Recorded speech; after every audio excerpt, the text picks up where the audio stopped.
Hey, tu plaisantes, n'est-ce pas? Mon mari, en me voyant après mon retour à la maison, un mois après l'accouchement, a laissé tomber son sac dès qu'il est entré dans la maison et a lâché ça. N'as-tu pas pris trop de poids? Quoi? Moi, Émilie, 31 ans, je viens juste de donner naissance à mon enfant le mois dernier et je suis une mère au foyer. Après ma visite postnatale à la maison, j'avais hâte de commencer une nouvelle vie avec ma nouvelle famille de 3 personnes. Cependant, je n'ai été accueillie que par les paroles insensibles de mon mari. J'étais sans voix. Pourquoi dirait-il une telle chose alors qu'il rencontre son nouveau-né pour la première fois? Mon mari, Jean et moi nous sommes rencontrés au travail. Après avoir obtenu mon diplôme d'études secondaires, j'ai travaillé au service de comptabilité d'une entreprise à New York, où Jean était mon patron. Notre maison est à proximité, mais comme mes parents habitent loin, je suis rentrée un peu avant la date prévue pour mon accouchement. Cela fait 1 mois que notre fille Sophie est née et je viens juste de rentrer. Jean a été occupé par le travail et n'a pas pu prendre de congé pour nous voir à Idaho. Donc c'est la première fois qu'il rencontre notre bébé. Quoi? Je viens juste de rentrer d'un long voyage. J'ai d'abord pensé qu'il plaisantait et j'ai répondu légèrement, mais il était sérieux. Mais tu as pris environ 10 kilos, non? Eh bien sûr, il est normal de prendre jusqu'à 10 kilos après l'accouchement. C'est même écrit dans le carnet de santé, mère-enfant. J'ai dû me renforcer pour l'accouchement, préparer mon corps pour l'allaitement et me préparer aux nuits sans sommeil à venir. C'est parfaitement normal. Non. C'est incroyable. Jean, ignorant Sophie, a murmuré une phrase qui a trahi toutes les dizaines de mots de bienvenue que j'avais imaginé qu'il me dirait dans le train, puis est allé directement dans sa chambre. Quoi? J'ai été surprise par son attitude féroce et son retrait ultérieur de sa déception finale, et j'ai laissé tomber la couche que je tenais, tout comme Jean l'avait fait avec son sac plus tôt. Eh bien, une bonne nuit de sommeil améliorerait probablement l'humeur de Jean, donc Sophie et moi avons dormi dans une chambre séparée cette nuit-là. Cependant, l'attitude de Jean de Life n'était que le début d'un cauchemar à venir. Le lendemain, il a commencé une diatribe de critiques sur mon corps. J'ai appris dans le groupe de nouvelles mères à l'hôpital que les patates douces étaient bonnes pour la production de lait après l'accouchement. Donc quand j'en mangeais en guise de collation, il disait des choses comme « À quoi ça sert qu'une patate mange une patate? C'est du cannibalisme. Mon Dieu, c'est dégoûtant de regarder une personne en surpoids manger. » J'ai entendu dire que les cochons mangent des céréales, donc les patates sont-elles aussi des céréales? Grind. De plus, il a commencé à dire « Eh bien, je me suis retenue pendant ta grossesse, parce que je pensais qu'on pourrait encore le faire après que tu aies accouché. Je veux dire, je suis un homme. J'ai aussi des besoins, tu sais. Mais ça, peu importe combien j'essaie, c'est impossible. » Je me sentirais comme si je travaillais en accouchant. Mais bon, moi, avec le travail, je suis payée, non? Mais c'est l'équivalent d'heures supplémentaires non rémunérées. C'est injuste. Ah. Faites confiance à un homme avec une formation en comptabilité. Il a commencé à calculer nos moments intimes en termes de compensation salariale, en disant des choses comme cela réduit définitivement les coûts. Je suspends l'intimité pour des raisons d'efficacité payée. La raison étant que je ne te vois plus comme une femme en raison d'un changement de politique de gestion. Je ne peux pas m'en empêcher. Fazin? Chaque fois qu'il ouvrait la bouche, c'était pour me lancer des insultes. Il n'y avait pas d'autres mots venant de la bouche de mon mari. Et bien sûr, il ne participait pas aux tâches ménagères, ni à la garde des enfants. J'ai décidé de considérer les paroles de mon mari comme rien de plus qu'un animal bruyant dans la maison. Cependant, cela n'a duré que jusqu'à ce qu'un incident survienne, où j'ai finalement craqué. C'était le jour où j'entrais ivre de la fête de fin d'année avec de fin d'année avec ses collègues. Il s'est assis sur le fauteuil du salon, affalé sur la table avec seulement son visage tourné vers moi. J'étais assise à côté de ce fauteuil, en train d'allaiter. Tout en laissant échapper des hoquets et des rots nauséabonds de l'alcool, Jean a commencé à dire des choses étranges avec une voix pâteuse. Tu sais, j'y ai pensé, et les bébés, ils sont pas aussi mignons qu'on le dit. un peu chauves et rougeâtres. Ils ne font que gazouiller des mots incompréhensibles. Fine, c'est comme ça. Les gens disent toujours qu'ils sont mignons, non? Je suis juste honnête, parce que quand on est comptable, on doit regarder les choses de manière réaliste. Fine? Et quand je te vois allaiter ce bébé, pas si mignon, comme si tu avais grossi, juste pour donner naissance à une créature pas si mignonne, et tu sais comment tes seins s'affaissent après l'allaitement. Ça me dégoûte sérieusement. Quoi? Et quand je regarde tes seins qui s'affaissent, ton ventre supérieur, ton ventre inférieur, tu es juste comme un cloporte. Je ne peux pas te voir autrement qu'un cloporte maintenant. Mec, sérieusement, je ne peux pas. Car l'amour avec un cloporte, c'est comme un combat de freak show. Avec ces mots, il saisit brusquement ma main et me pousse, moi et mon bébé, dans la pièce arrière. « Hey, qu'est-ce que tu fais? » Je n'ai à peine eu le temps de résister et de crier avant qu'il ne me jette à l'intérieur, ferme la porte et me laisse avec ces mots froids. « Rentre juste dans ta coquille, cloporte. » Après, j'ai entendu le son de lui ouvrant la porte de la salle de bain, chantant la chanson des frères Pilbug. C'est une chose de m'insulter, mais de faire insulte à notre enfant aussi? Il était peut-être ivre, mais cela a franchi la limite au-delà de ce qui peut être excusé, comme les divagations d'un homme ivre. J'étais allongé là, rempli de rage, allaitant mon enfant dans la chambre sombre. Le lendemain matin, quand j'ai ouvert la porte, ma colère a atteint son paroxysme. Non pas à cause du chemin de vêtements jetés menant à la salle de bain ou des boissons laissées sur la table. Non, c'est pas ce qui a fait exploser ma colère. C'est quand j'ai vu le carton mis en place dans la chambre où j'étais enfermé, qui disait « Chambre des Pilbug ».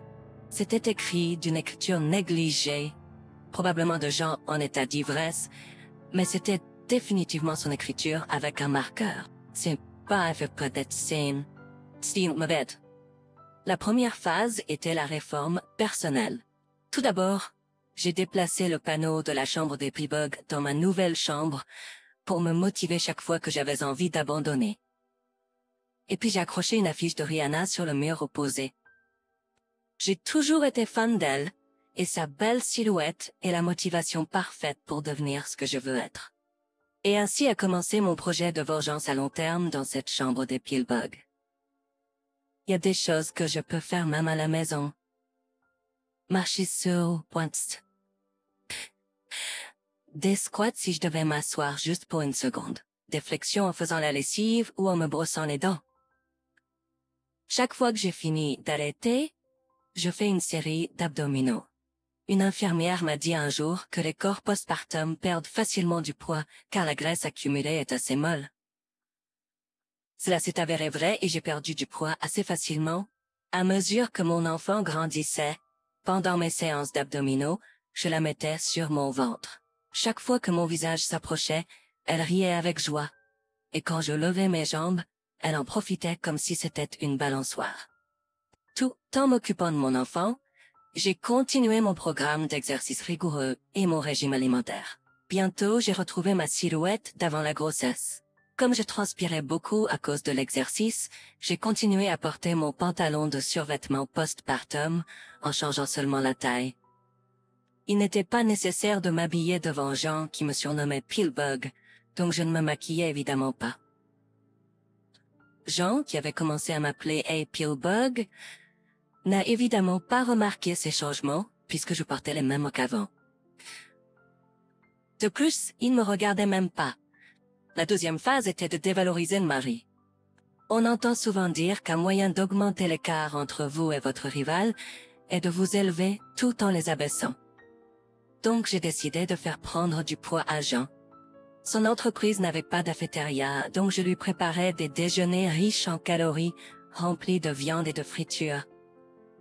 Le soir, quand Jean rentrait à la maison vers 9 heures, je continuais à lui servir ses plats préférés, comme la pizza et le poulet frit, en disant « Ce sont tes préférés, n'est-ce pas ?» Anne, bien, je suis heureuse avec mon enfant, 18 heures. À ce moment-là, je visais à ce que mon repas soit composé de 70% de légumes et de 30% de viande. J'ai trouvé la règle des 3 bouchées très efficace. Même si j'avais faim, la faim disparaissait si j'attendais 10 minutes. Quand j'avais des envies de malbouffe, je me regardais dans le miroir, puis je regardais l'affiche de Rihanna en la voyant transformer ma faim en culpabilité, ce qui m'aidait à contrôler mon appétit. Bien sûr, je ne pensais pas pouvoir continuer comme ça, juste en faisant ça, alors j'ai créé un compte Twitter. Chaque jour, quand je prenais mon bain, je me déshabillais et prenais une photo de mon ventre. Sous le pseudo Emily chez moi, je postais ces photos quotidiennement avec une description des exercices que je faisais. 4 ans plus tard, ma fille Sophie a commencé l'école maternelle. Dès Sophie, qui était un bébé, avait commencé à parler. En étant capable de communiquer, Jean avait commencé à l'adorer et à la choyer. Cependant, après tout ce qu'il a fait pour me pousser si loin, et compte tenu des mots qu'il a dit à la naissance de Sophie, je ne pouvais plus lui pardonner. Et pour ajouter à cela, son surnom pour moi est devenu Pillbug, ce qui a maintenu ma colère. Quand Sophie a commencé l'école, pendant le temps où elle était à la maternelle, j'ai commencé à travailler à temps partiel dans un club de fitness local. Peut-être, je faisais juste l'accueil et le nettoyage comme les clients étaient tous très conscients de leurs muscles et de leur beauté. Cela a encore renforcé ma propre conscience de la beauté. Et tout le monde me disait « Emily, tu es belle.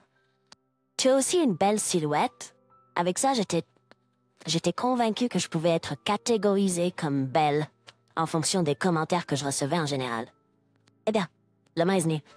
J'ai décidé de tout dévoiler, tout ce qui s'est passé ces 4 dernières années, à Jean. J'ai décidé de tout lui dire, tout ce qui s'est passé ces 4 dernières années, dans un salon de thé traditionnel à Cape Cod, géré par la famille de Jean.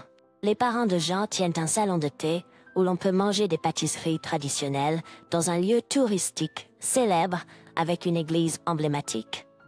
Grâce à sa présence dans le guide, le salon de thé était très animé. Et ils m'avaient demandé d'amener leur petite fille, Sophie, pour leur montrer une fois que les choses se seraient calmées. J'ai donc décidé de visiter leur boutique. Le mardi après-midi est relativement calme, alors ils ont décidé de laisser le service client à un employé à temps partiel, nous permettant de passer du temps ensemble au salon de thé. Jean a des comptes de fin d'année à régler, donc il a dit qu'il irait travailler le matin, prendrait une demi-journée de congé l'après-midi, et nous rejoindrait plus tard. Après avoir envoyé Jean au travail, j'ai minutieusement fait mon maquillage de base et lissé mes cheveux. Je fais habituellement une simple queue de cheval devant Jean, mais quand je les laisse détacher pour les lisser, ils deviennent brillants et ondulés. Je vais dessiner mes sourcils, qui n'existent pas quand je suis au naturel, et au lieu des survêtements que je porte devant Jean tous les jours, aujourd'hui je m'habille avec un tailleur couleur cerisier. Je porte maintenant une taille 4. Je ne le laisse plus m'appeler Pillbug. Je suis intentionnellement arrivé avec 10 minutes de retard. J'avais reçu un texte de Jean disant qu'il était déjà arrivé. En arrivant à un texte de sa part. Tu es en retard. Les Pillbugs se déplacent-ils toujours lentement aussi? Clic. J'ai pris une capture d'écran et rangé mon téléphone dans mon sac. Maintenant, regardez ça. Je me redresse et prends une profonde respiration. Puis, avec une clochette qui tintinabule, Sophie et moi ouvrons la porte ensemble. En entendant la porte, ma belle-mère s'est exclamée « Bienvenue ». Oh, et Noé, j'ai voulu te voir et Sophie aussi. Bonjour, belle-mère. Je baisse la tête. Bonjour, parlons à l'arrière, Jean est déjà là. Et Sophie, tu es si mignonne. Ma belle-mère était plus excitée de voir sa petite fille que de s'occuper de ses clients. Alors elle a confié le plateau aux stagiaires et leur a demandé de prendre le relais. En marchant vers l'arrière et en voyant le dos de Jean, il a entendu mes pas et a dit « Tu es lente. Combien de temps vas-tu me faire attendre, cloporte ?» En se retournant et en me regardant. Et puis, c'est incroyable à quel point les yeux d'une personne peuvent s'ouvrir lorsqu'ils sont surpris et à quel point leurs narines peuvent se dilater et leur bouche peut s'ouvrir. Ses trous étaient si grands ouverts, j'ai pensé qu'il essayait de battre un record du monde Guinness. Chaque trou sur son visage me regardait grand ouvert. Bien sûr, il est resté silencieux après ça. Bonjour, Jean. Je dis en gardant un ton délibérément distant. Eh bien, Sophie est juste adorable. Elle ressemble tellement à sa mère, Emily. Quelle beauté. Ma belle-mère intervient. servant 5 portions du dessert spécialité du magasin sur un plateau avant de s'asseoir dans le salon. Tu sembles être à court de mots? Comme le silence persiste, j'ai décidé de briser la glace. Ah non, c'est rien. Jean bégaye, juste au moment où mon beau-père fait son entrée. J'y attendais. J'ai manqué Sophie. Entourant Sophie, ils commencent à l'adorer, montrant leur sourire ridé. En contraste frappant, Jean grimace et s'exclame « Eh bien, c'est notre enfant, celui d'Émilie et moi. » Le duel commence. Je rétorque promptement « Oui, votre enfant avec un cloporte. » Je le laisse sortir. Jean se fige et ses parents interrompent leur adoration de Sophie. Qu'as-tu dit? Ma belle-mère demande des éclaircissements. J'ai dit cloporte parce que Jean m'appelait cloporte après avoir accouché, disant qu'il ne pouvait plus me voir comme une femme. Oh, tu n'as pas remarqué que je perdais du poids, n'est-ce pas? Tu n'as cessé de dire que tu ne pouvais plus me voir comme une femme, me poussant dans la pièce arrière, n'est-ce pas? Et tu n'aimes pas remarquer les changements au cours de ces 4 années, n'est-ce pas? Tu ne m'as jamais regardé en m'appelant toujours moche, n'est-ce pas? J'ai sorti une pancarte en carton portant le nom de la chambre de cloporte de mon sac et l'ai mise sur la table. Ses parents sont restés sans voix. J'espère que cette pancarte seule prouve l'abus émotionnel que j'ai subi. Mais il y a plus de preuves. J'ai sorti mon téléphone. Les captures d'écran des textos où il m'appelle un cloporte étaient sur mon téléphone. Bien sûr, j'ai inclus ceux envoyés avant de venir à ce café. Ses parents étaient à nouveau sans voix devant la quantité de preuves. Jean, qu'est-ce qui se passe? D'une voix tendue, mon beau-père parvient à dire « Arrête tes conneries !» Toujours avec ses preuves. En réponse, Jean a élevé la voix au colère. Soudain, derrière nous est venu « Pas possible, c'est pour de vrai ?» Il y avait un rire moqueur. 2 lycéennes assises à la table derrière nous regardaient et riaient. Il crie toujours sur les belles filles marsupiales. Tellement drôle. Dégoûtant gros triple menace. N'est-ce pas, Lowell? Leur rire et leur voix étaient clairement audibles à notre table. Pour quelqu'un qui appelle les autres cloportes, qu'en est-il de toi? Tu es gros et gras. J'ai fait une pause pendant un moment, puis j'ai craché. Tu es plus comme une punaise puante. Ayant dit cela, j'ai montré une photo prise à la maternité juste après avoir accouché à mes beaux-parents. Regardez, s'il vous plaît. C'est Sophie juste après sa naissance, et c'est moi. En voyant cela, ma belle-mère a eu les larmes aux yeux. Sophie, si petite, si mignonne, merci de nous avoir donné une si précieuse petite fille. Mais après avoir accouché quand je suis rentrée à la maison, Jean m'a dit « Tu n'es plus attirante. Je peux pas te voir comme une femme parce que tes seins tombent après avoir eu un enfant. Tu es juste un cloporte. » Il a même dit que Sophie, qui venait de naître, n'était pas mignonne parce qu'elle était rouge foncé. Mes beaux-parents étaient sans voix. C'est assez, n'est-ce pas? J'ai sorti une narre de papier pseudo de mon sac. Je viens te présenter des preuves d'abus émotionnel. Je voudrais mettre fin à notre relation ici. Attends une minute.